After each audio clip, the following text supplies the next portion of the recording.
Қайырлы күн, қымбатты Нәзік әлем подкастының тыңдармандары. Бүгін бізде қонақта Төребек Бекбаев. Біз ағаймен нешінші рет, қателеспесем үшінші рет подкаст бірге жазғалы жатырмыз. Бүгін ерекше тақырып болғалы тұр. Ағай, бізде жаңа оқырмандар қосылуы мүмкін, сол үшін өзіңізді бір таныстырып, амандасып өтсеңіз, сөйтіп тақырыпқа көше береміз. Ассалаумағалейкум. Атым Төребек. Мамандығым педагог, психолог болып істеп жатырмын.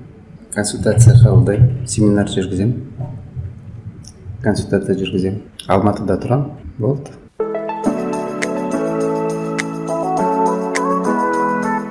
Бұл подкаст ерекше болғалы тұр, себебі алғаш рет бұл ақылы подкаст. Және хабарландыру ретінде айта кетейін, осыдан бастап кейбір подкасттар ақылы болады. Телеграмда және Инстаграм желілерінде айтылғандай подкаст ақысы 1000 теңге. Яғни 1000 теңгеден бастап кез келген көлемде суммада қаражат сала аласыздар. Каспи реквизит төменде көрсетілген. Бұл энергия алмасу, алғыс айту және жобаны қолдау құралы. Әрі өзіңіз де білімнің тегін емес, құнды екенін түсінесіз деп үміттенемін. Сұхбат алу, сұрақтар әзірлеу, аудиоредакциялау үшін айтқан бір алғысыңыз болады. Алла жазса, жиналған қаражат подкасты дамытуға және жаңа ноутбук алуға, аудионы редакциялайтын жаңа ноутбук алуға жұмсалады. 1000 теңгеден артық саламын десеңіздер, мархабат. Каспи реквизит төменде. Патша көңілдеріңізге алдын ала алғыс білдіремін. Подкаст пайдаңызға жарасын.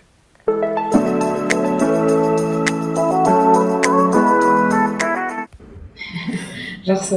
Мен ағай сіздің жазып қоятын подкастта бар ғой, атын жазып қояды. Сол кезде психологтардың психологы деп жазам да.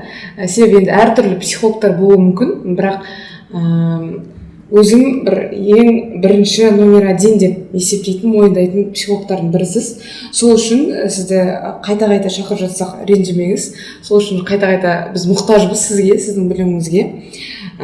Енді осы подкастты біз бірінші подкастта құл мен Алла тағаланың рөлі және құлдың рөлі деген контекстте болды. Екінші подкаст көбіне қарым-қатынасқа және нәпсі тақырыбына фокус қойылды екінші подкастта.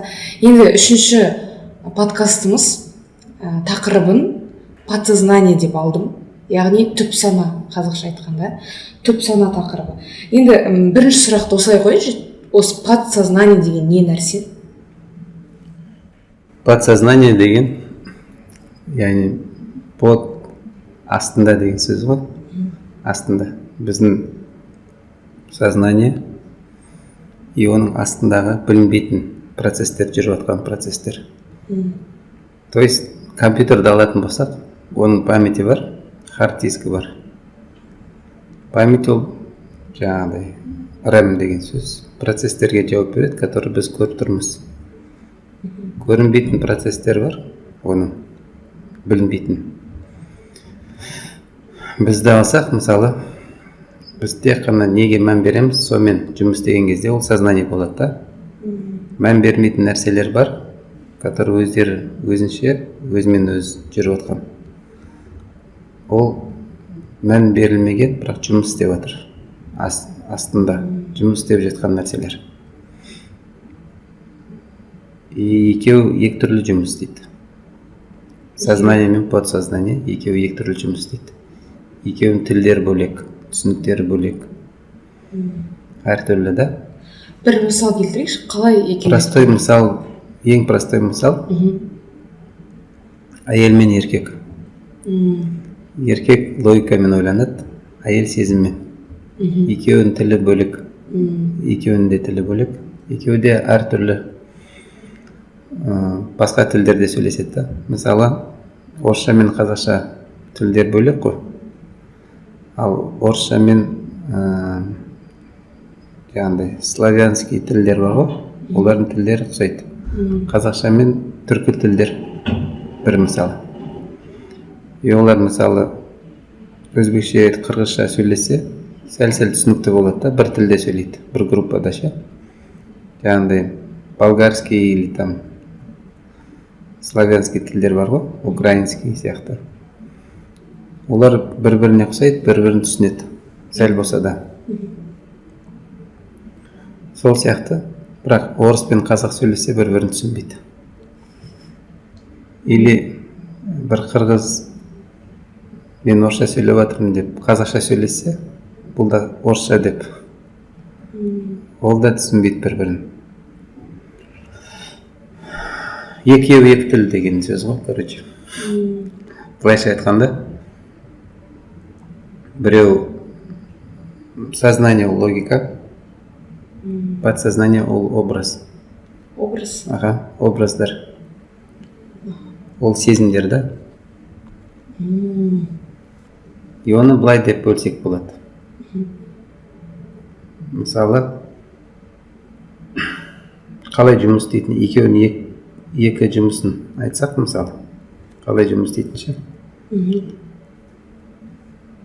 Сознание логикамен жұмыс істейді да, подсознание эмоциямен жұмыс істейді. Логика рассуждать етеді, то есть сараптайды, жақсы анализ жасайды, оценка береді да. Подсознание әрекетпен жұмыс істейді, амалдармен, амалмен. Логиканың жақсы жаман деген оценкасы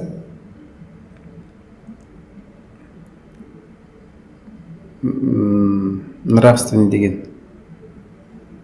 нәрсеге сүйенеді да. То есть нравственный, мораль. Не дейді ана? Нравственный, безнравственный. Адамгершілікке сүйенеді да, логикаға. Логика, сознание ше. Ал подсознание адамгершілікке сүйенбейді. Оған бәрібір. Подсознание. Яғни сознание адамның құндылықтарына, иә? Иә. Мысалы, адамгершілік болмауы мүмкін ғой оның құндылығы. Иә. Кезі құндылыққа. Логика мақсатты қою үшін жақсы жұмыс істейді. Логика мақсат қоюда жақсы жұмыс істейді. Ал, то есть сознание. Ал подсознание мақсатқа жету жолында жақсы жұмыс істейді. Сознание мақсат қою жақсы, ал подсознание жету жолдарын жақсы біледі да. Иә. Сөйтіп, Мысалға қандай жолдар олар? Мысалы, сіз мақсат қою үшін ойланасыз. Қандай мақсат қояйын деп? Бұл сознание. Ал жету жолдарын қалай жету керек екенше, подсознание ойланады. Береді. Ода опыт бар да, үлкен опыт бар. Жету жолдарын көрсетіп береді. Сөйтіп, сознание ол жаттығу үшін қолданылады. Жаттығуға, дайындыққа, ал подсознание оны орындауға қолданады. Орындау үшін. Сознание сөздермен, сөйлемдермен ойланады. Сознание ше, сөздермен, сөйлемдермен ойланады. Ал подсознание образдармен ойланады. Қандай образ? Оған образдар елестелінеді, ол солай ойланады. Логика, сознание, ол сөздермен ойланады, сөйлемдермен. Ал подсознание образдармен ойланады. Яғни бір көрінбейтін образдар келеді, соны представлять етеді да. Сосын сознание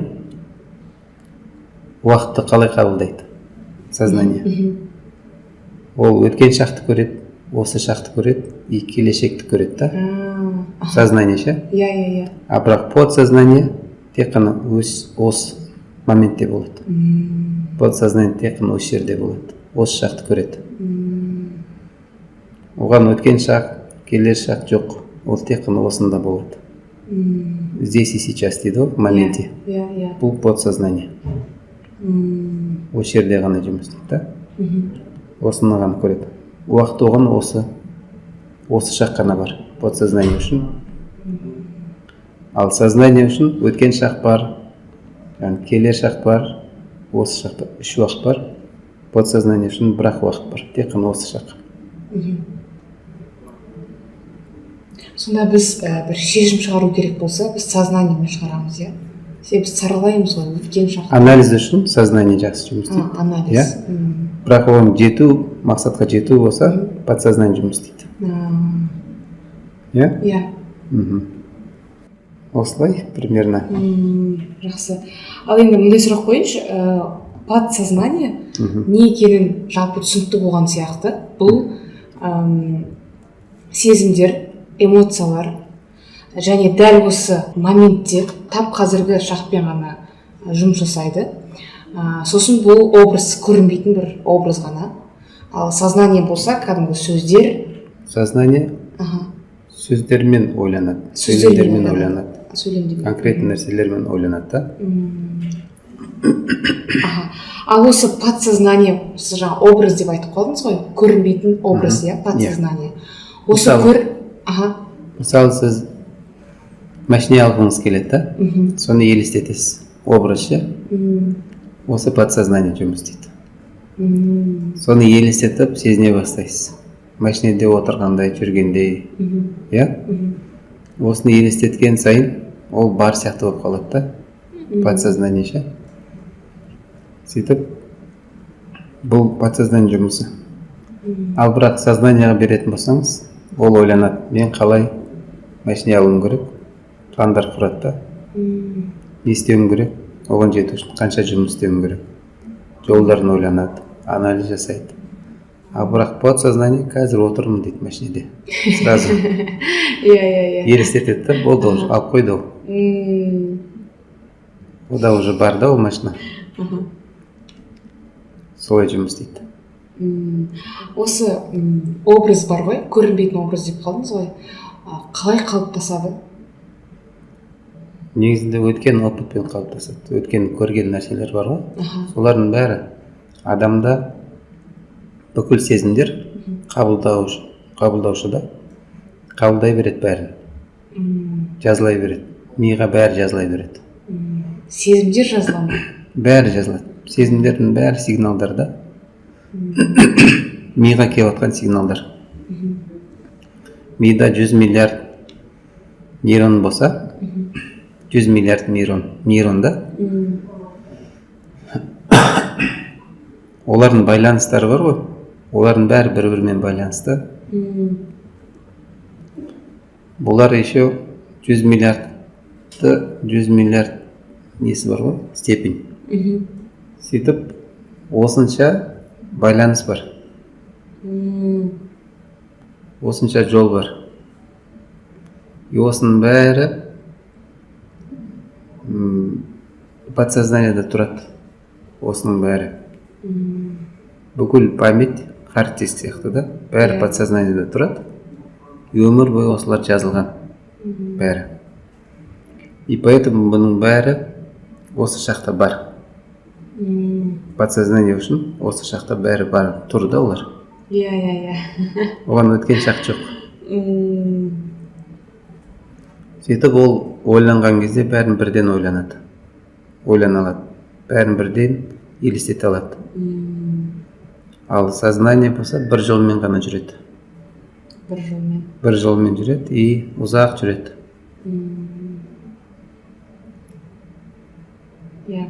Өткен шақпен байлап болады дейсіз ғой. Ал осы подсознаниені айтып жатырсыз ғой, өткен шақ, яғни біздің өткеніміз десек, балалық шақтан қалыптасатын болып тұр ғой. Осы подсознаниені өзгерте аламыз ба? Балалық шақтан қалыптасқан подсознаниені. Негізінде подсознаниені өзгертудің қажеті жоқ. Да? Ол данныйлар ғой, опыт. Жиналған опыт да. Біз оны қалай қолданамыз, сол маңызды. Берілген опыт қалай қолданылады. Ол бір құрал, бір қару секілді. Оны не нәрсеге қолданады? Соған байланысты ғой. Мысалы, жаңағыдай ғой, пышақтың сияқты да, не нәрсеге қолданады? Не турайды? Нан турайды, помидор турайды ма? Жоқ, басқа нәрсе турайды ма? Ол просто құрал. Енді мұндай сұрақ айтып жатырсыз ғой, иә, құрал деп. оны біз өзімізге байланысты опыттар жиналып тұрады подсознаниемізде, қалай қолданамыз өзімізге байланысты. Бірақ андай бір кітаптар бар ғой, подсознательная бедность деген сияқты. Ол қалай сонда, яғни адам, ол кітаптарда былай жазылады да, мысалы адам подсознаниеде кедей, яғни түп санасында ол кедей адам. Оны өзгерту керек. Байға өзгерту керек дейді да. Мен оны қалай қолданамын? Мен оны қалай қолданамын соған байланысты ғой ол. Менің мысалы подсознаниеда мен кедейлерді көргем.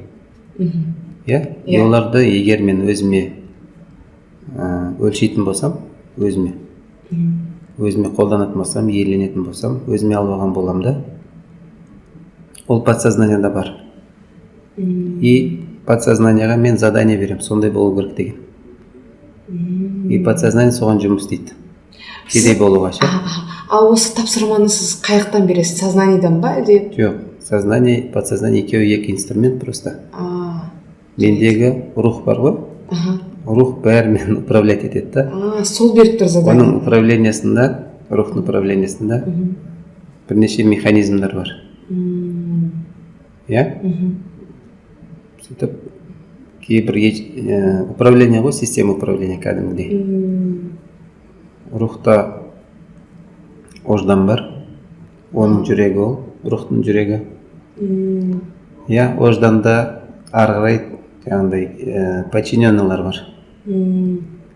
Оған подчиненныйлар. И олар оған жұмыс істейді. Сознание деген, подсознание деген ожданның подчиненныйлар. Қол астында жұмыс істейтіндер. Сөйтіп ол подсознаниеге тапсырма береді, мысалы кедейлерді көріп өсті дейік, бір бала, кішкентай бала, балалық шағы солармен бірге өсті, қарны ашатын кездер көп болды, ата-анасын қиналған көп көрді дейік. Мысалы оның подсознаниесінде кедейлердің образы өте көп. Байдың образын көрмеген. Ол шешу мүмкін. Мен осындай болам, или наоборот осындай болмаймын деп. Осыған сүйенеді, екі жол табады. Таңдайды. Екеуінің біреуін таңдайды. Бірақ ода бұл данный тұр, база данный инструмент болып тұр да. Мен осындай болам, или наоборот осындай болмаймын деген задание береді. Сөйтіп соған қарай әрекет етеді. Ол кедей екен қаяқтан білді, ода екінші опыт бар, байларды көрді. Байларды көрген үшін өзіне баға бере алады болды. Кедей болғанынша. Сөйтіп екеуін таңдайды ғой, қайсы болам? Или мынандай, или бай, или кедей дегенше. Екеуінің де образы бар ода. Қайсы образ таңдайды, соған қарай жүреді. Енді түсіндім. Күшті, машалла, жақсы түсіндірілді.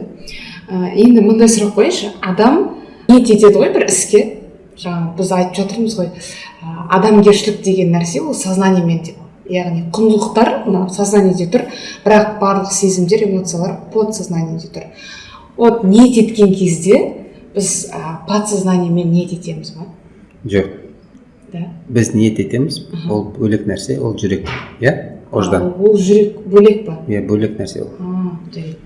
Ниет ету бөлек нәрсе. Ниет еткен кезде мақсат қойылады. Жаңағыдай сознание оған анализ жасап береді, или подсознание оған данныйлар береді. Сөйтіп ол ниет етеді, направление береді да, қай направлениеде жұмыс істеу керек екен. Егер сознанияға задание беретін болса, ұзақ жол болады, жол ұзақ болады. Қалай мысалы? Мысалы, есептермен, логикамен есептейтін болса, ұзақ жол болады. Егер подсознанияға задание беретін болса, өте қысқа жол болады. И қалай болған өзі түсінбей қалады. Поэтому екеуінің күші екі түрлі да. Екеуі жаңағыдай. Бір мысал айтсақ, егер екеуі бір кітапта мысал бар, піл мен құмырсқа сияқты. Неге біреуі қайсысы піл? піл подсознание, Аха. құмырсқа сознание. Шын ба? Аха. Сосын? Сөйтіп құмырсқа қиналып жүреді да. Аха. Постоянно жұмыс істейді ғой. Постоянно жұмыс істейді. Иә. И сосын қиналып жүреді да. Кедеймін деп. Ары бері жүгіреді. Нәрсе таба алмайды да. Бақытты болғысы келеді. Сөйтіп ол бақытты болу үшін не істейін деп сұрайды. Кімнен сұрайды? Үкіден сұрайды. Үкінің несі ақыл ғой, символ несі мудрость. Иә. Иә, содан ақыл сұрайды да. Үкі оған айтады: сен тез бақытты бола аласың дейді, бай бола аласың, тез бола аласың дейді да. Егер бір неге барсаң, бір жер бар, сол жер өте бақытты боласың дейді. Бірақ ол жерге жету үшін сен шығысқа қарай жүруің керексің дейді. Бақытқа жету үшін ше. Но сен батысқа қарай кетіп баратсың дейді. Сен қаншама шығысқа жүрсең де батысқа кетіп баратсың дейді. Неге? Бұл неде қандай мағына? Потому что сен пілдің үстінде тұрсың дейді. А піл болса батысқа кетіп баратыр дейді. Иә. Аха. Сөйтіп піл батысқа кетіп баратыр, сен қанша шығысқа кетсең жүрсең де жете алмайсың дейді да. Поэтому не істеу керек, саған пілмен келісу керек дейді. Пілді бұру керек дейді да, шығысқа қарай. Иә. Сонымен барып келісу керек дейді. Сөйтіп пілдің тілі бөлек, құмырсқаның тілі бөлек. Оның тілін түсіну керек та, ол келісу үшін ше. Образдармен жұмыс істейтін болу керек. И егер барып ол онымен келісетін болса, піл шығысқа қарай бұрылатын болса, құмырсқа тез жетеді да оған. Құмырсқа даже батысқа қарай жүретін болса да, бәрі шығысқа барады. Иә. Тіпті қозғалмаса да. Қозғалмаса да, даже против жүрсе де, батысқа қарай жүрсе де, бәрібір шығысқа барады да. Потому что ол піл шығысқа баратыр. Подсознание. Поэтому біздің жаңағыдай сознание вроде бы бай болғысы келеді, бірақ подсознаниеда кедей отыр. Қанша ол еңбектенсе де, Иә. подсознаниені Бай бола алмайды. өзгерте алмаса, бай бола алмайды. Поэтому барып пілмен келісу керек. Оған басқа задание беру керек та. Сөйтіп образдармен жұмыс істейтін болса, образ үшін ол өткен шақ жоқ қой. Тек қана осы шақ, келешекте жоқ. Сөйтіп осы шақта ол бай болады, келешекте емес. Ал сознанияда ол келешекте бай болып тұр да. Иә. Өткен шақта кедей болып тұр. А қазір қиналып жүр. Поэтому барып келісетін болса пілмен, не болады? Осы шақта бай болады. Сөйтіп бұралады, яғни шығысқа қарай пілді осы жерде бұраламыз. Яғни былайша айтқанда сезініп көру деген ғой, уақытша болса да әйтеуір сезініп көру. Бұны әйелдер жақсы жұмыс істейді осыны. Оларда образдар жақсы жұмыс істейді. Жақсы алмаса да, өте тез алмаса да. Тез алмаса да, Күшті. Ағай, білесіз ба, не үшін мен бұл сұрақты қойғанымда, адам подсознаниямен ниет етеме деп. Мәселен, бір адамның сторисінен көріп қалдым да, оған бір сұрақ қойыпты. Оның балалары бар, күшті, ол тіпті бай адам. Ол айтады да, енді сіз бірақ бір баласы ауырып қалған ғой. Сосын айтады да, енді Құдай тағала бір нәрсені берсе, бір нәрсені кем етеді ғой. Мысалға, көп байлардың баласы жоқ немесе. Сол подсознанияда ода сондай опыт тұр да. Иә. И ол соған задание беріп қойған, солай болу керек деп. Подсознанияға ше. Сол оқырман, то есть сұрақ қойып тұрған оқырманда, иә. Иә. И сол опыт ода болу керек деген задание бар ода. Одан шығу үшін просто заданиесін ауыстырса, басқа опыт бар оның ішінде еще. База данных. Подсознанияда ше. Қандай опыт бар? Ол жерде бақытты отбасы бар, мысалы. Иә. Потому что ол жерде жаман нәрсенің бір нәрсемен салыстырады, ол жақсы нәрсемен. И сол жаман нәрсесін таңдап тұр да. Жақсы нәрсесін таңдаса, иә, соған задание береді, осындай болу керек деп ше. Сонда сондай болады.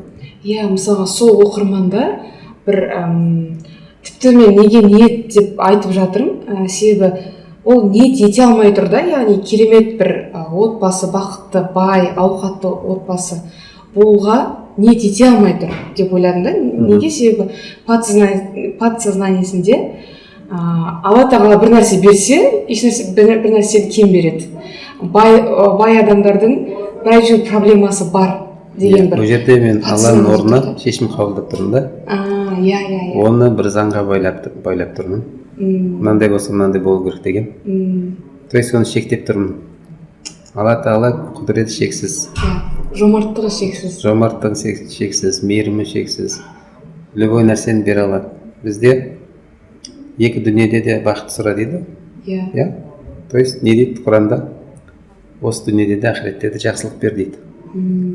Жақсылықтың ең жақсысы түрі қайсысы? Біз біле алмаймыз ғой. Алла тағала берген кезде ең жақсысын береді сонда. Біз соны шектейміз, ол жақсылық берсе, значит жаманшылық беру керек деген. Иә. Ал айтады, екеуінде де жақсылық бер дейді. Иә. Сөйтіп сұраңдар дейді. Иә? И бізге сол дұғаны үйретеді. Раббана атина фид дуния хасана, ва фил ахирати хасана, ва қина азабан нар. То есть, наоборот, азаптан бізді құтқар деп, азап берме дейді да. А біз болса ол беру керек деп ойлаймыз. Иә. Еще сұрауымыз берсе. Ол заңдылыққа кіргізіп қойғанбыз еще. Обязательно болу керек деген. Азапты ше. А ол жерде ол ясно айтып тұр, что ол құтқар деп тұр. Азаптан құтқар деп тұр да. Поэтому. Иә. Түсінікті. Біз шектемеуіміз керек. Енді қарашы, осы жерде мындай бір проблема деп айтсам екен, сондай байқалынады. Адамдардың сознаниясы озып кеткен секілді. Подсознаниесінде еш нәрсе жоқ. Немесе подсознаниесі бір мұқтаж, әлсіз кейде, ал сознаниясы керемет дамып кеткен. Андай адамдар ақылмен біз шектейміз ғой. Алла тағаланы мысалға жаңа оқырманның да мәселесі ақылмен шектеп тұр Алла тағаланың мейірімін. Яғни біз нелогично да жаңағыдай бәрін беру біртүрлі сияқты да, короче, Алла тағаланың барлық нығметті қайта беруі сознаниемізге біртүрлі болып тұр. Бірақ негізі подсознаниеміз сенгісі келеді, иә. Осы подсознаниедегі байлықты қалай дамытуға болады? Сол бір мұқтаждықтан, кедейліктен подсознаниедегі қалай арылтып тастауға болады? Оның ішінде жаңа айттым ғой, опыт бар, тәжірибесі бар, негізі данныйлар бар. Иә? И біз оны жаңағыдай сознание деген сана ма? Иә? Сана. Подсознание деген түп сана ма? Түп сана. Аха. Түп санада бәрі бар, бүкіл данныйлар бар. Айналамыз бізге жаңағы түп санамызға әртүрлі сигналдар жібереді ғой. Айналамыз ше. Соның ішінен біз жақсыға егер ниет етсек, жақсысын көруге. Ғалымдар айтады, жақсы көрген адам жақсы ойланады дейді. Жақсы ойланған адам өмірінен ләззат алады дейді. Иә? Поэтому жаңағыдай екі дүние жақсылық бер деген бар ғой. Сол жақсылықты көрсе адам, бірінші жақсы көру, одан кейін жақсы ойлану. Сосын ләззат алады дейді. Азаптан құтылады. Иә. Поэтому оның ниеті просто жақсылыққа бұру еді. Ниетін бұру. Мақсаты ше. Сол ағетта жұмыс. Тек жақсылықты көрем деген. Құмырт менмен, арамен шыбын мысалы ғой. Араның көретін тек гүл, шыбынның көретін тек лас жерлер. То есть кім неге бағытталған, мақсат қойған. Поэтому адам ниеті амалынан қайырлы дейді ғой. Адам ниеті құтқарады. Ниетін дұрыстаса болды да. Не нәрсе көргісі келеді. Аралар гүлге қонады да, сосын бал шығарады ғой. Иә. Ал шыбындар лас жерге қойып, лас нәрсе.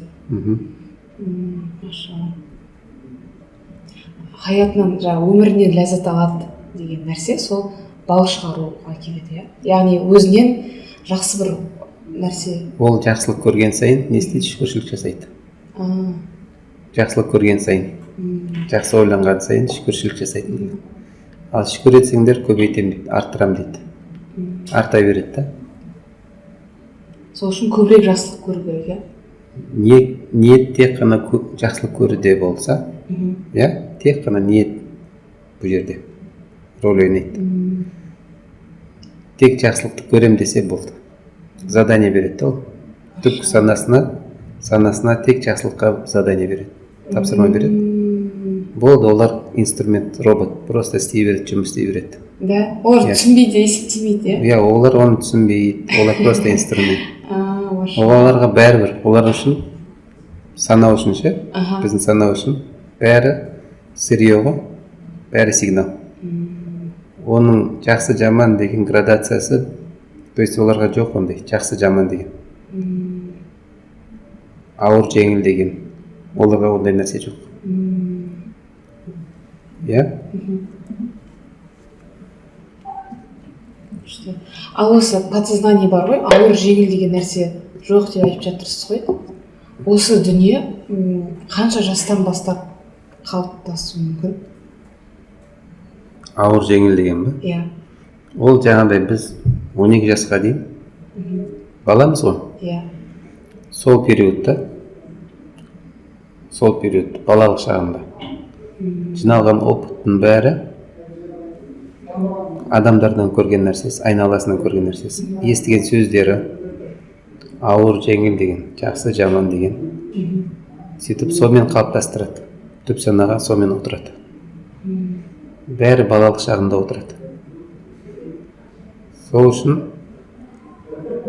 оның айналасы таза болуы өте маңызды. Баланың ше, өскен ортамы таза болуы, тек жақсылықты көргені өте маңызды да. Тазалыққа не кіреді осы жерде? Тазалыққа ниет біріншіден. Ниет, жақсылық. Яғни ата-аналарының ниеті ма? Иә, ниеті. Таза ниет бар ғой? Иә. Таза ниет ол кім үшін деген сұраққа жауап береді. Иә, Алла үшін. Иә. Оны бірінші подкасттан тыңдап аласыздар. Ол бірінші подкаст. Кім үшін деген. Поэтому бірінші соны тазарту. Содан кейін соған мақсат қою. И барлық нәрсе соған жұмыс істейді.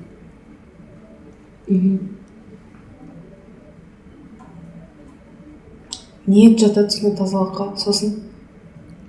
Ниет бәрін тазартады. Жарайды. Маша, жақсы. Енді сіз айтып жатырсыз, осында 12 жасқа дейін бәрі түп сана сонда қалыптасып болады, иә? Қай жастан бастау алады? Және қай жаста бекиді? Адам құрсағына түскеннен бастап, иә? Анамыздың құрсағына түскеннен бастап, бізде запись жүре береді. Сонда ананың сезімдерін барлығын бүкіл сезімдерін бала, иә, бәрін алады. Ода запись жүріп жатыр, микрофон сияқты ше, бүкіл дыбыстарды естиді ғой. Ол тек қана дыбыстар емес, бүкіл болмыстың дыбыстарын естиді де, бәрі жазыла береді. Настроениесі, сезімдердің бәрі. Поэтому анаға настроение бұзуға болмайды. Мен осы жерде түсінбеймін да, ағай. Негізі қыз балалар эмоцияға қатты берілгіш адамдар ғой. Мысалы бір күнде біз барлық эмоцияны кешіп шыға аламыз. Иә, 1,5 сағат сайын ауысады эмоциялар ше. Иә. Потокта болады да. Иә. Сөйтіп олар полноценный негізінде тек сезімдермен өмір сүреді әйелдер ше. Олар полноценный өмір сүреді. Полный. Барлық нәрсені жаңағыдай подсознание сияқты. Осы шақта өмір сүреді әйелдер. Ал неге осындай сондай бір нәзік жаратылысқа, яғни тіпті эмоциясын басқара алмайтын, басқару емес қой. Логика берілген жаңағы ер кісілер ше басқарады. Олар шешім қабылдай алады да. Екі инструмент сияқты, бір адамның екі инструмент сияқты. Женская, мужская часть бар ғой? Иә. Сол сияқты. Әйелдер бұған жақсы мысал негізінде подсознанияға. сознание ер адамдар. Иә, сознание ер адам болса, подсознание әйел. Отбасы адам дейсіз ғой, иә. Иә, отбасы ол адам. Аха. Қызық күшті. Енді қай жаста бекітсе 12 жасқа дейін, ал басталады жатырға бекігеннен бастап, иә? Қашан сол адам пайда болады ғой, екі клетка қосылып, бір яйцеклетка. Иә. Содан бастап болды, жазылай берді, запись басталады. Жақсы. Енді мындай сұрақ қойғым келіп тұр. Подсознание адамның Алланың ішіндегі біздің аллатылған есімдері бар ғой. Сол есімдерге зікір еткен кезде, мысалы аллатылған есімдерін, сол подсознаниемізді жақсы жаққа бұра аламыз ғой, яғни батыстан шығысқа пілді бұрған секілді. Зікір еткен кезде, конечно, көмектеседі. Зікір еткен кезде, Алланы еске алған кезде ше, ол Алламен байланыста болады. Алламен байланыста болады, соған өзін Аллаға тапсыра алады. Адам. Иә, жақын болған үшін, зікірде болған кезде жақын болған үшін соған сол потокқа кіре алады да, өзін соған тапсыра алады. Полный. Жаңағыдай құмырсқа уже бас ауыртпайды да. Иә? Просто жата берсең де болады. Піл жұмысын істейді оның негізінде. Ол просто рахат келісіп алғанда сол потокқа кіріп кеткен. Потокта жүре береді. Поэтому жүректер қашан тыныштық табады? Алланы еске алғанда тыныштық табады. Күшті жауап. Бұл сұрақтағы қойған себебім,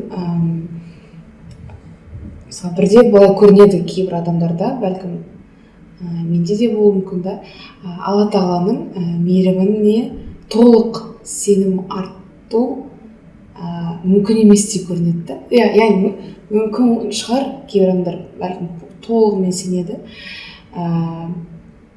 Қай жерде сүрініп қалу мүмкін екен деп ойлап жүремін да. Мысалға барлық керемет болып жатқан сайын, бұл кейін ойлап қарасам, бұл мейіріміне шектеу қою. Алла мені қатты сүймеуі мүмкін, қашан мені бір ұрып қалады екен деген сияқты бір күтіп жүрген болуы мүмкін. Осы сұрақтың шешімін сұрадым бір ағамыздан. Қалай мен бұны мейірімін шектемесем болады деп. Ол айтты да, Аллах тағаланың есімдерін зікір еткенде. Енді осы жерде подсознаниені енді жақсы жаққа, батыстан шығысқа жаңағыдай өзгерту мақсатында Аллах тағаланың қандай есімдерін зікір етуге кеңес бересіз?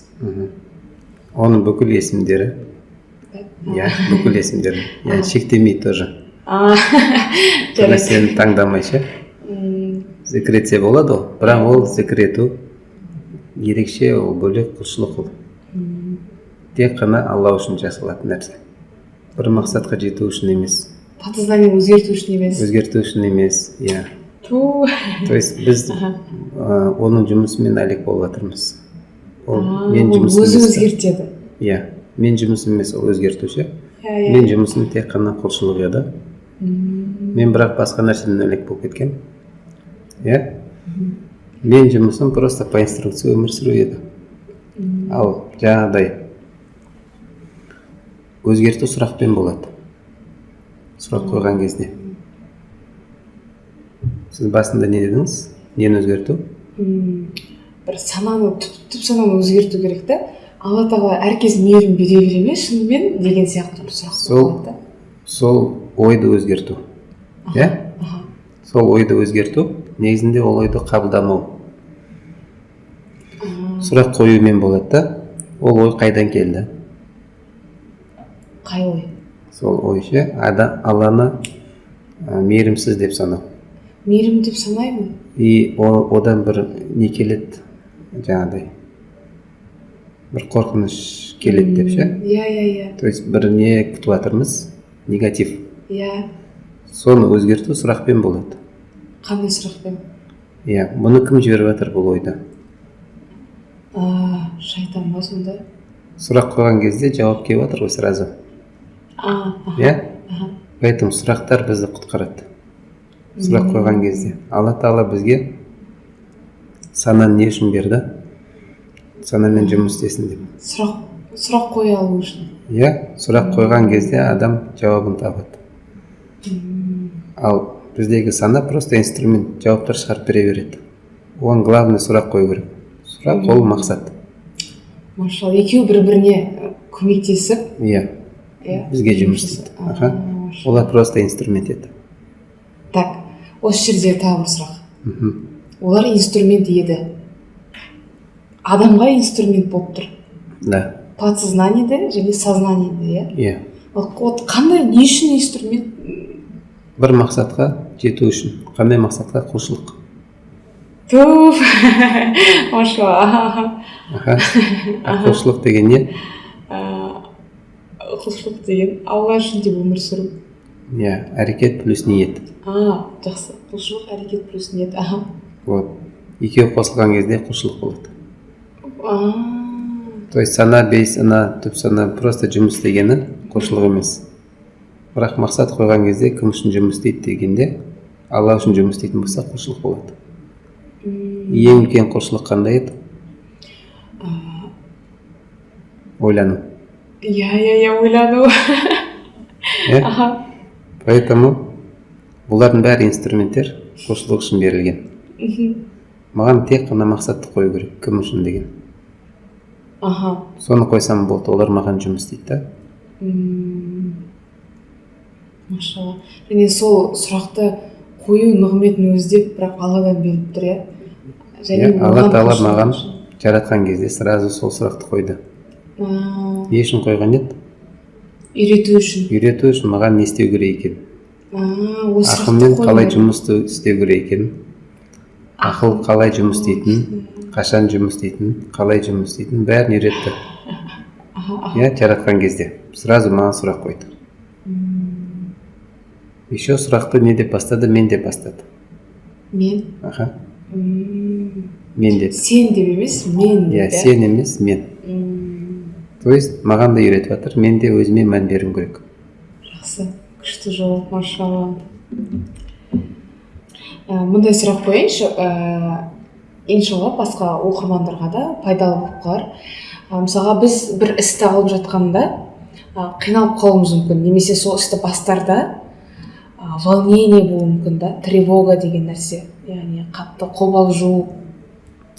Сахнаға шығар алдында, сахнаға сөз сөйлер алдында, бұл неден болуы мүмкін? Бұның бәрі ең бірінші қателіктен басталады. Бірінші қателік иелену, бір нәрсені иемдену, өзіне көп алу. Содан басталады да. Мен бір нәрсені өзіме алсам, көп алма дейді ғой. Иеленсем ше. Өзіме алсам, содан оның бүкіл проблемдерімен алып аламын да мен. Қорқынышымен барлық нәрсені өзіме көтеріп аламын, жүкті алып аламын. Сөйтіп көтере алмайтын жүк көтеріп аламын.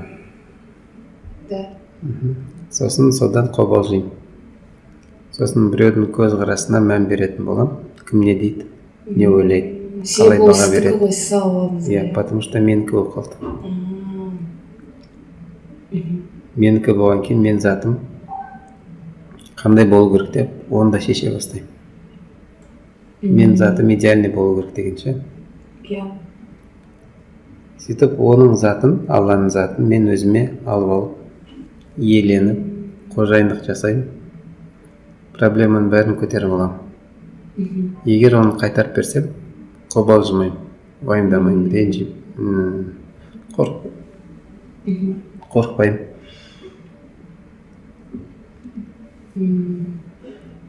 Менікі емес, потому что. Мен де өзімдікі емеспін. Сосын маған ешкім шек қойып жатқан жоқ қой. Қалай болу керек екенін ше. Маған Алла Тағала өзі рұқсат беріп жатыр. Маған тек қана исраф жасама деді, күнә жасама деді. Мен істеп жатқан нәрсем күнә ма, исраф па, соған қарауым керек. Егер ондай болмаса, қобалжитын орын жоқ та. уайымдайтын орын жоқ. Тек қабылдай білу керек, және оны қабылдаған кезде де менікі деп присвоение жасамау керек. Иә. Первая ошибка — это присвоение. Мәселен, жаңағы бір мысалы кейсті айттым ғой, көпшілік алдында сөз сөйлеуден қорқыныш, дірілдеп мысалға кейде қорқуы мүмкін адамдар. Бұл кезде адамдардың вниманиесін менікі деп присвоение алады. Бірінші өзін менікі дейді, өзін. Уқты, енді өзім менікі ғой, болмай ма? Мен менікі емеспін ғой, мен кімдікімін? Алла тағаланың кімін? Мен оныкімін, оның заты ол. Оның затына тиісуге болмайды негізінде. Оны кінәлауға да болмайды, осуждать етуге де болмайды. Оның заты ол. Оған жұқ іліп қойға да болмайды. Оны қинауға да болмайды. Оның затына тиісуге болмайды. Тек қана по инструкции қолдануға болады, кім үшін. Сосын мен өзімдікі болған кейін, өзіме алған кейін, өзімді ше. Өзімді көтеріп алам. Өзімді көтеріп алған кейін, мен не істеймін енді деймін, мен қандай болу керек деп шеше бастаймын. Мен қандай болуым керек. Өзім шеше бастаймын. Менде инструкция бар, қандай болу керек. Мен просто по инструкции өмір сүрсем болды. Иеленбей, оны айтқан орындап, мен денем, менің сезімдерім, менің ойларым, бүкіл барлық болмысым просто инструмент. Маған берілген. Мен қожайын емеспін. И оған баға бермеймін. Бұл нәрсе түсінікті болды. Енді ағай мындай сұрақтар қойыншы. Ағай осы батыстың кітаптарында болсын, жалпы психологтардың ауыздарында болсын, мындай нәрсе бар, мындай ұғым бар, жоқ деп айта алу деген нәрсе. Бұл нәрсе негізі дұрыс па? Мысалға, қарыз сұрап келген кезде пайғамбарымыз саллаллаху алейхи ешқашан жоқ деп айтпапты. Тіпті өзінде болмаса да басқа адамнан сұрап беретін болған, яғни жоқ деп айтпайтын болған. Ал біздің кейбір психологтар жоқ деп айтыңдар дейді. Батыста да, батыс психологиясында сондай бар, жоқ деп айтуға үйретеді. Осының енді аражігі қандай болады? Адамға жоқ деп айту, айтыңдар деген приказ ғой. И ол адамдар егер ойланбайтын болса, не үшін мен жоқ деп айтуым керек? Кім үшін жоқ деп айтуым керек? Ойланбайтын болса, просто тупо қабылдай салса, қателік болады да. Адамда жаңағыдай өзінің санасы бар ғой, саналы түрде бәрі сұрақтармен өткізу керек, фильтрмен. Кім үшін жоқ деймін, не үшін жоқ деймін. Жоқ деп айтыңдар, бұл приказ келді ғой. Мен жәндік емеспін ғой, приказды орындай беретін ше. Поэтому сұрақ қою керек всегда. И по ситуации не сезіп тұрмын, сезімге қарауым керек. Не нәрсеге жоқ деп айтуға болады, не нәрсеге болмайды. Егер приказдарға қарайтын болса, жоқ деп айт деді, болды, айта салам. Ойланбайды ол адам. Жәндіктер сияқты маған жоқ деп айту керек дейді, установка отырады. Кім сұраса да жоқ деп айтуым керек. Установка да бұл. Поэтому всегда сұрақ қою керек. Кім үшін жоқ деп айтам? Не сезіп тұрмын? Әрқашан өзіне жауапкершілікті алу керек. Психолог айтты, болды емес. Рахмет. Енді осыған қатысты тағы осындай нәрсе сұрақ қойсам, жоқ деп айтуға сәл жақын. Мәселен, адамдар, мысалы, бір адам өзі шөлдеп тұр делік.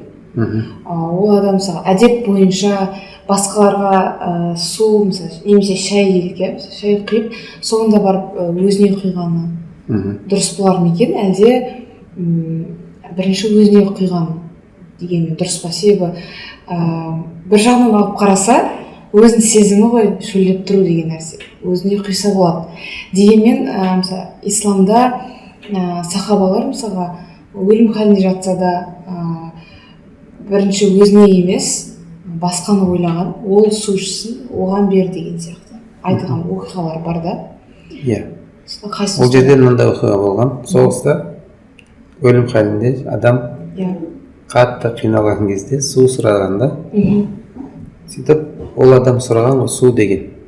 Сөйтіп соған алып барған суды. Сөйтіп екіншісі су деген, анаған апар деген.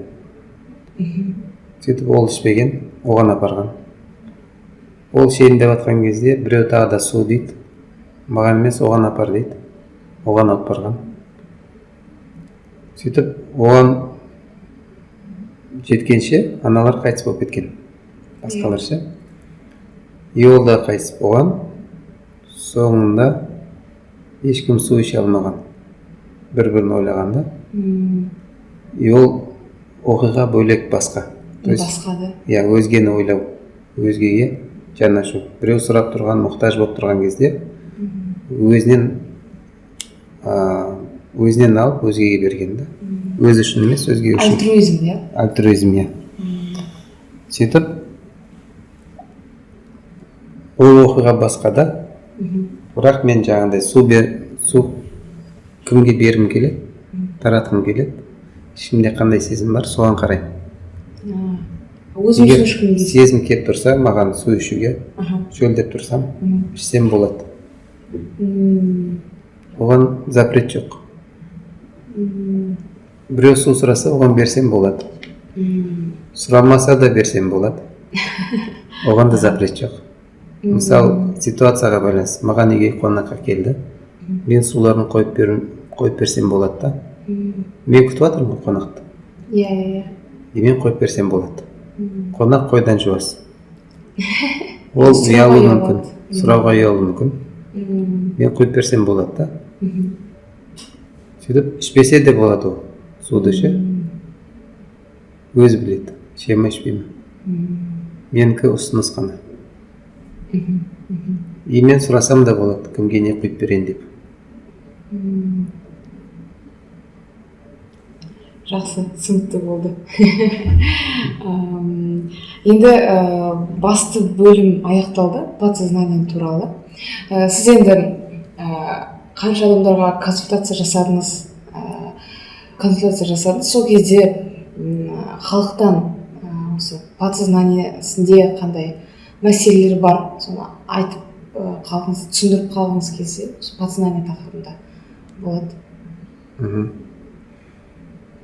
Негізінде маған келетін адамның бәрі проблемамен келеді ғой. Проблеманың бәрі навязанный. Шын ба? Иә. Навязанный дегенде? Навязанный халық. То есть ортада проблема бар деп, соны үйренген да, сол проблема деп. Сол проблема деп қарайды. Сөйтіп, соны шешу үшін жүреді.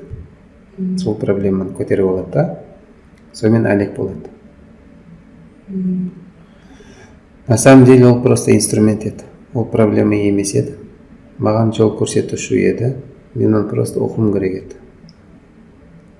Маған келетін қиыншылықтар, олар қиыншылық емес, олар сілтеме. Қай бағытта жүргім керек екенін көрсетеді. Маған бағыт көрсетеді да. Олардың бәрі сигналдар ашады. Проблема емес еді. И мен оны шешу үшін жүрген жоқпын. Ол мені шешу үшін келген еді. Проблеманың бәрі инструмент еді. Маған жол көрсетуші. И мен оларды шешпеуім керек еді. Оларды қолдануым керек. Олар маған жол көрсетеді. Мен шешу үшін келген. Мысалы, адам келеді, көп қарызым бар дейді. Иә? Қарызым бар, постоянно қарызға кіре берем. Бұл нәрсе маған не көрсетеді? Что мен постоянно өзіме установка беріп қойғам, қарызда жүруім керек. қарызда болуым керек. Бұл нәрсе маған бір пайда алып келеді, қандай? Басқа выгода бар. Может быть, варианттар көп оның. Адамдар маған тиіспесін, менен қарыз сұрамасын. Мысалы да, содан бастап и внимание алу өзіне, внимание тарту, что внимание менде болсын, жетпеген вниманиені алу үшін. Мен өзімді не істеймін? Аянышты қылып көрсетем, маған жан ашу керек адамдардың. Что мен всегда қарызда жүрмін. То есть артында бір не тұрады, ала алмаған, жете алмаған бір мақсаты тұрады оның. Ол мақсатты кім қойып қойды? Өзі. Сол мақсатты өзгертсе болды да, түп сана басқаша жұмыс істей бастайды. Мен мақсат қойдым, түп сана соған жұмыс істей береді. Қай бағытта қойсам оны, қандай бағыт берсем, мақсат соған жұмыс істей береді ол. Ал саналы түрде мен оны қаламаймын. Кедейлікті қаламаймын да, проблема қалаймын, қарызды қаламаймын саналы түрде ше. Бірақ жаңағыдай түп санада мен оны инструмент ретінде қолданамын. Өз мақсатыма жету үшін. Құрал ретінде ол маған мен мақсатыма жеткізеді. Жаңағыдай. Мен ешкім ақша сұрамайтын болады. Немесе бәрі маған көңіл бөлетін болады, внимание алатын болады. Қарыз ол просто құрал болып тұрады. Менің мақсатымда просто құрал болып тұрады да. И саналы түрде мен как будто тек қана кедейлікті шешіп жатқан сияқты боламын. Сана сонымен жұмыс істейді да. Түп санада басқа мақсат тұр. Сонымен жұмыс істейді. Түсінікті. Сонда қарыз деген нәрсе, жалпы кез келген проблема ол істің соңы емес, тек құрал, инструмент.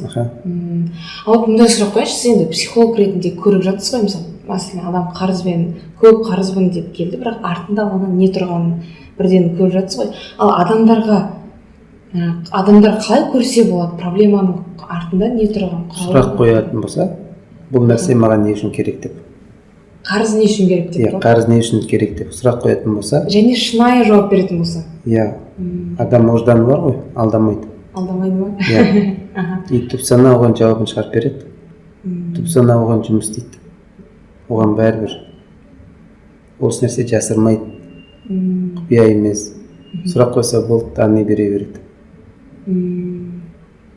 Сұрақ қою маңызды болған, тек қана сұрақ қою. Бұл нәрсе маған не үшін керек?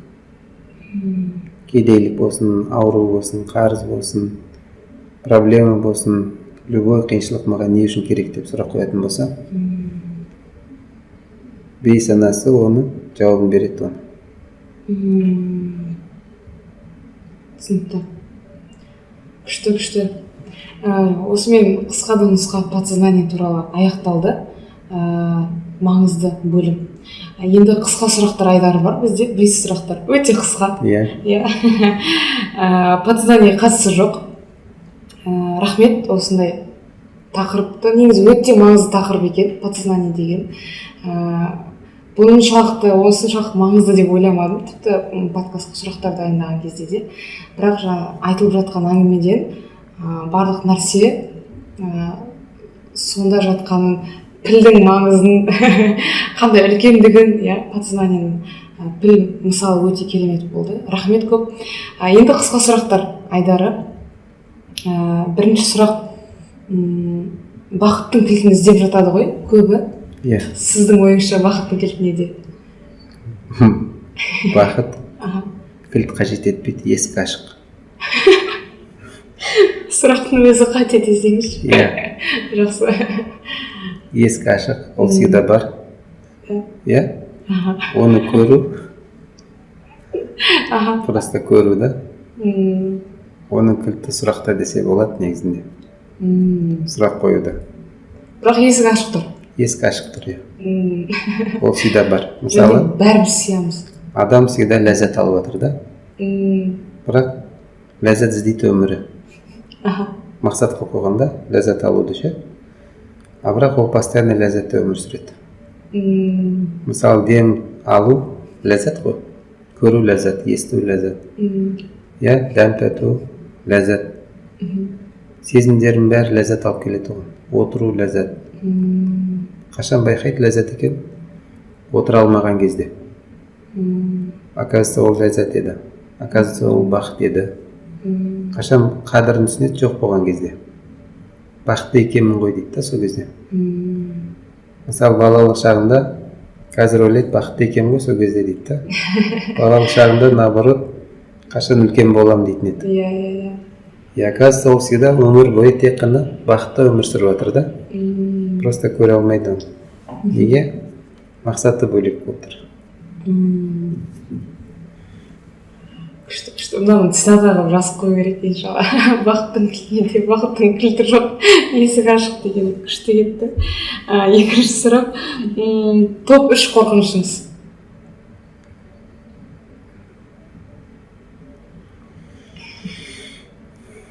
Қорқыныш постоянный болмайды. Постоянно болмайды. Қорқыныш кейбір ойлармен келуі мүмкін, кейбір шарттармен келуі мүмкін, ашылуы мүмкін да. Мм, И ондай ой келген кезде оған просто сұрақ қойса, қорқыныш кетеді. аха. Орны жоқ та негізінде. Мм, Постоянно тұратын қорқыныш болмайды. Постоянно тұрғанша иә. бір қорқыныш болуы мүмкін. Сезім ғой ол. Иә. И оның бірақ мақсаты бар. Қорқыныштың ше. Аха. Оған тек бағыт беру керек. Кімнен қорқу? Мм, Егер дұрыс бағыт қойса, Алладан қорқу мм. ләззат алады. Шын ба? Иә. Басқа бағыт қойса, басқа нәрседен қорқатын болса, қиыншылық болады. Қиналады да. Ал Алладан қорқу қалай ләззат беру мүмкін? Тек Алладан қорқатын болса, Аха. оған жақындайды. Аа, Аллаға жақындайды да. Иә. Басқа нәрседен алыстайды. Мм. Аллаға жақын адам ол әркез бақытты, иә? Иә. Қорқынышы жоқ, Иә. еркін. На самом деле ол қорқыныш оған ләззат береді да. Мм, Поэтому қорқыныш ол андай қиыншылық беретін нәрсе емес. жарайды. Алла Тағала бізге даже қорқыныш арқылы ләззат беріп жатыр. Берген нәрсесінің бәріне ләззат салып қойған да. Мм, И бізді оның ішінде де бақытты қылып қойған. Қорқыныштың ішінде де мм. бақыт берген. Соншалықты бізді жақсы көреді, тіпті қорқынышты ішіне Иә. бақыт сыйлап Иә. қойғанда. Сөйтіп бізді қиыншылықтан құтқарғанда менен ғана қорық деген. Мм, Басқа нәрседен қорқатын болса адам қиналады. мм. Бірақ Алладан ғана қорқатын болса қиналмайды. Ләззат алады.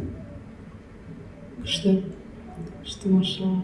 Но жаңағыдай уәсуәс бар ғой, Иә. ой салады да. Мм, И ол ойлар тоже просто инструмент. Оларды да мен қолдана аламын сұрақ қойған кезде. Кім үшін қорқамын деп. аа, И ең бірінші қорқыныш адамда тоже опять басқа нәрселерден қорқу бар ғой. иә. Тоже присвоениеден болады. Жоғалтуға қорқады. Сен менікі еді ғой. Иә, бір нәрсені иемденіп алған кезде оны жоғалтуға қорқады да. Мм, Сол қорқыныш оны билейді. Егер оны қайтарып берсе, қолда түк жоқ. Қорқатын нәрсесі де қалмайды. жоғалтатын нәрсе Қорқатын заты да жоқ. Мм, Иә, жоғалтатын заты да жоқ. Ол и так жоғалтамайды еш нәрсе. Құл. сен онда онсыз да жоқ ешнәрсе. Еш нәрсе жоқ. Даже менікі десе де бәрібір оныкі емес, поэтому ол жоғалтамайды.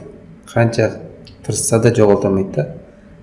То есть Алла Тағала оған сондай подарок берген, ешқашан жоғалтамайтын подарок берген да. Қандай подарок? Абсолютный кедей. Да. Түгі жоқ. Мм, Ол подарок, үлкен подарок. Еш нәрсе жоғалтамайды. Қанша тырысса да жоғалтамайды. Иә. минусқа кету деген жоқ, иә? Минусқа кету де жоқ та. И қорқыныш та жоқ ода. Мм, Просто қорқыныштың орнын тапса болды. Қайда қолдану керек екен ше. Сосын бізде Алладан қорқу дегенде біз басқаша түсінеміз. Алладан қорқу өзіміз үшін болады. Опять өзімізді жоғалтпау үшін ше. Өзіміз үшін қорқамыз біз. Алладан қорққан кезде ше. иә. А просто Алла үшін қорқатын болса, Ойбай.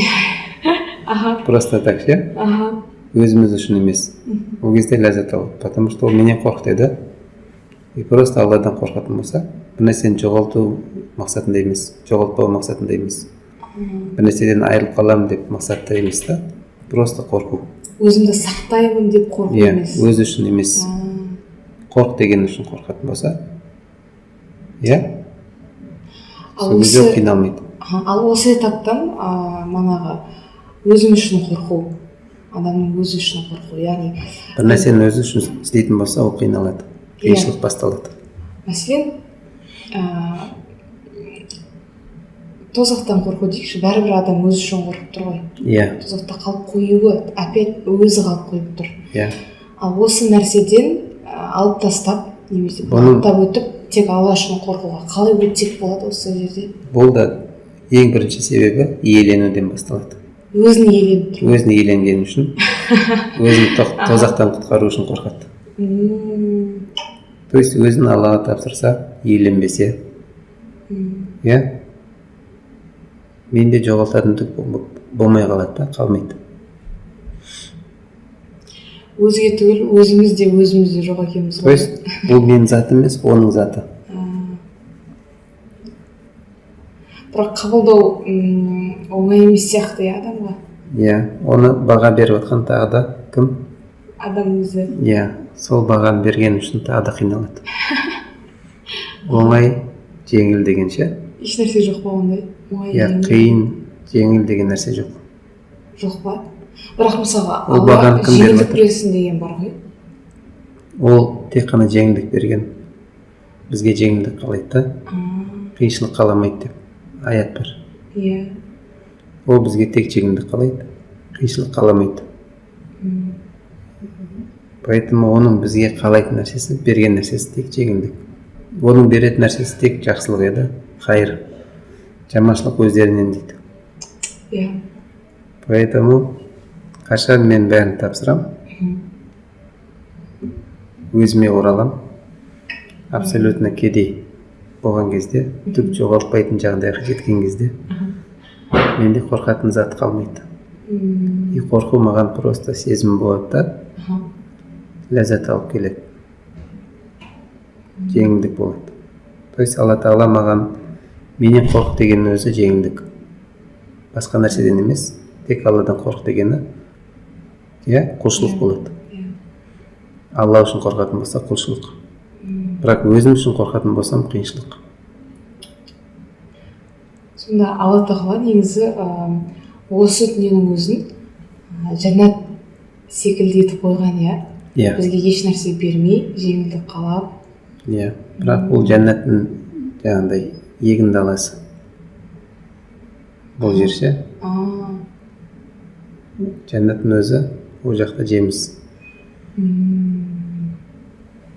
Машалла. Күшті. Енді ағай, мұндай сұрақ қойсам, алдыңғы подкастта сіздің анаңыздан үлгі алар қасиет деп сұраған едік. Сіз анаңыздан әркез бір орында отырмайды, әркез ізденеді, еңбектенеді деп айттыңыз. Енді осы подкастта әкеңізден қандай үлгі алар қасиет бар, сол туралы айта аласыз ба? Әкеміз негізінде мен 10-шы баламын. Машалла. Күшті. Оның қартайған шағын көргем, жастық шағын көрмегем да. То есть қартайғанда ода не болған, уже мудрость көргем да, даналығын көргем. То есть оның көп андай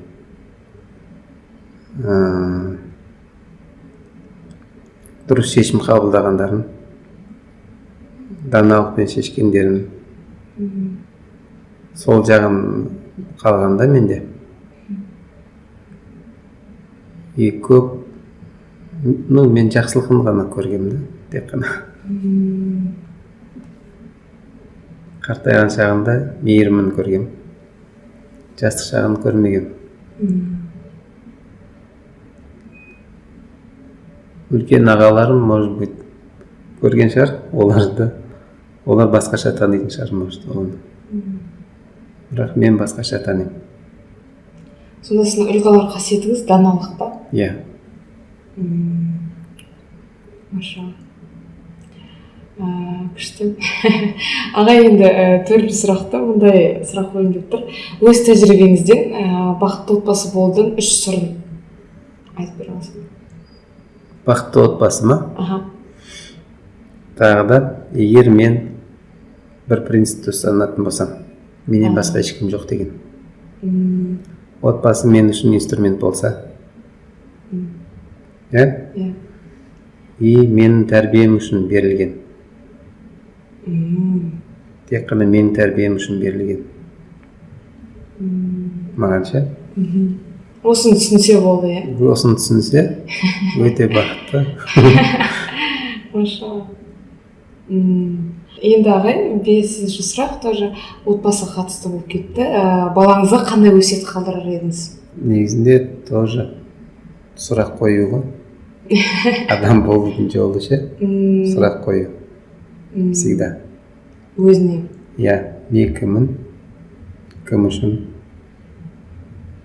Иә? Ниетін дұрыстау. Иә. Бағытты дұрыстау. Ау? Бағытты дұрыстау. Бағытты дұрыстау. Дұрыс жаққа бағыттап отыру, иә? Иә, мақсатын дұрыстау. Кім үшін деген. Сұрақ қою, әрқашан. Адам болудың жолы сұрақ. Машалла. Күшті, рахмет ағай, осымен аяқталды, 1 сағаттай. Сіздерге де рахмет. Болды.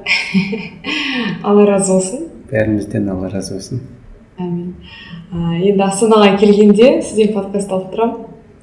Иншалла. Сіз Астанаға келгенде. Иншалла. Құрметті оқырмандар, Төребек ағайдың Инстаграм парақшасына жазылып қойсаңыздар болады. Подкастты қолданыңыз келсе, төменде Каспи реквизит жазамын, қолдай аласыздар сол жақта. Төребек ағай, келгеніңізге көп рахмет тағы да. Шақырғаныңызға рахмет. Айтқан сөздерімізді, айтқан істерімізді халық жақсы, дұрыс, жеңіл, оңай, әдемі, көркем түсінсе екен деп ниет етеміз. Алла үшін жасалып жатыр деп ниет етеміз. Иә. Рахмет. Сіздерге де рахмет. Алла разы болсын. Аманшылық, саулық тілеймін. Денсаулық тілеймін бәріне. Тілекте, дұғада бір болуды тілеймін. То есть бір мақсатта, кім үшін деген. Машалла. Алла разы болсын. Алла разы болсын. Сау болыңыздар. Жақсы, сау болыңыз.